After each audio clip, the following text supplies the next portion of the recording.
ఆయన సన్నిధిని నిత్యము వెదుకుడి. కీర్తనలో 105:4. గొర్రెలను మేపుచున్న దావీదు జీవము గల దేవుని నిత్యము స్తుతించి దేవుని సన్నిధిని అనుభవించాడు.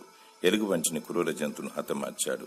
చివరకు గొల్యాతును చంపి ఇశ్రాయేలు రాజుగా పట్టాభిషేకం పొందాడు. దేవుని స్తుతిస్తే ధైర్యం లభిస్తుంది, విజయం లభిస్తుంది, మరియు ఆశీర్వాదము కలిగి వర్ధిల్లుతారు. నీ హృదయమే దేవుని ఆలయము.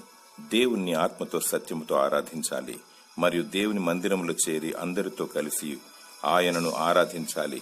ప్రభువైన యేసుక్రీస్తు పరిశుద్ధుడు, ఆరాధనకు యోగ్యుడు. ఆయన సర్వంతర్యామి. ఆయన మనలో ఉన్నాడు, మనతో ఉంటాడు మరియు అంతటా ఉంటాడు.